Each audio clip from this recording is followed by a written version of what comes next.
Rajiv sir study point में सभी छात्रों को हार्दिक स्वागत अभिनंदन करता हूं। आज देखा जाए यूपी बोर्ड के सामाजिक विज्ञान जो एक महत्वपूर्ण टॉपिक लेके आया हूं, फ्रांस की क्रांति के कारण क्या क्या कारण थे जो फ्रांस की क्रांति हुई थी।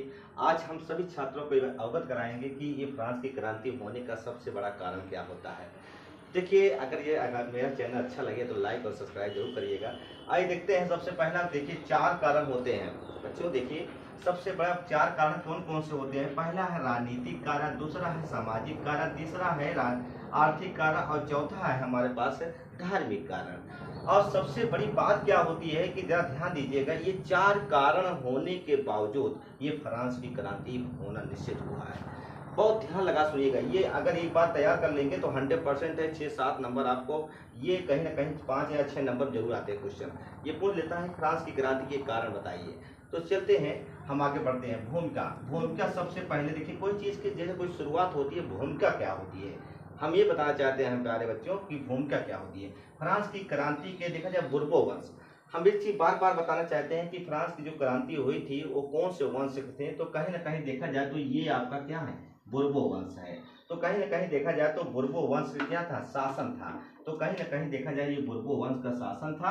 और शासकों को तानाशाही के परिणाम स्वरूप जो शासक होते थे ये तानाशाही बहुत था।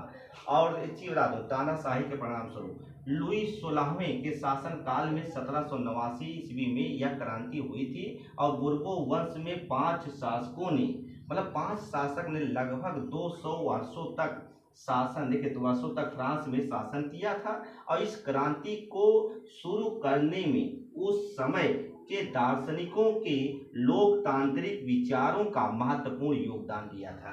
तो कहीं ना कहीं देखा जाए प्यारे बच्चों कि फ्रांस जो क्रांति हुई थी उस समय बुर्बो वंश का शासन होता था। और साथ साथ ये भी बता देता हूँ कि इसमें 5 शासकों ने यहाँ पर शासन किया था।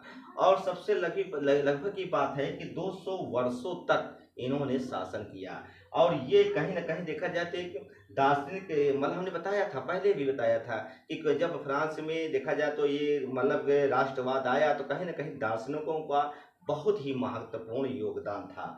और आइए चलते हैं, हम बात करते हैं। सबसे पहला हम कारण चल रहे हैं लेने के लिए। सबसे पहला कारण अब आप बता दूं राजनीतिक कारण है। सबसे पहला कारण क्या है, राजनीतिक कारण है। तो प्यारे बच्चों देखिए जरा कि देखिए लुई 14वें का एक निरंकुश शासन था। लुई 14वां क्या था प्यारे भाइयों, ये मतलब कि देखा जाए निरंकुश शासन करता था।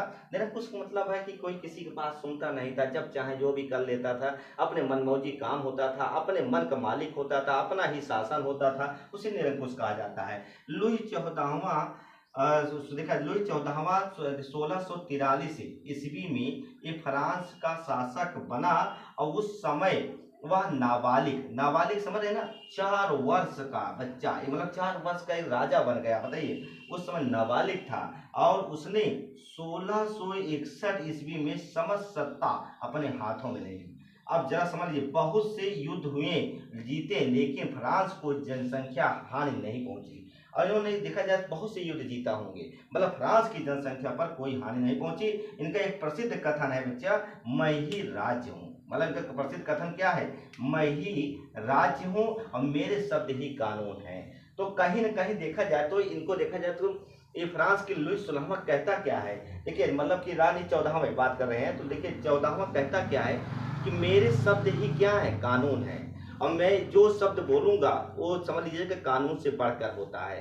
तो कहीं ना कहीं देखा जाए कि फ्रांस की क्रांति होने का सबसे बड़ा कारण क्या है, उस समय जो राजा होता था, देखिए ये राजा की हम बात करते हैं तो राजा का पुत्र जो होता था, वो जो राजा का पुत्र होता था वो पुत्र राजा बन जाता था। तो कहीं न कहीं देखा जाए तो पुत्र राजा बन जाता था।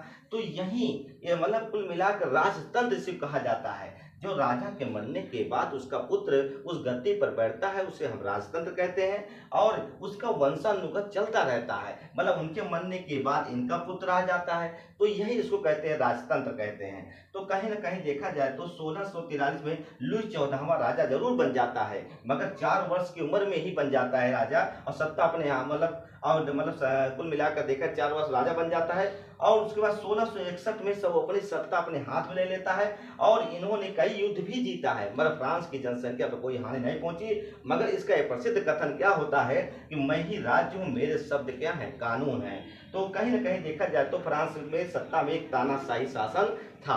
तो ये अगर वीडियो कैसा लगा प्यारे बच्चों, अगर ये अच्छा लगा हो तो लाइक और सब्सक्राइब जरूर करिएगा, और ताकि हमको और देखा जाए तो कमेंट के माध्यम से बताइए। अगर अच्छा आपको वीडियो लगे तो मैं और आगे इसके बाद मैं आपको सामाजिक कारण, आर्थिक कारण, धार्मिक कारण लेकर वीडियो आऊँगा। बहुत बहुत धन्यवाद प्यारे बच्चे।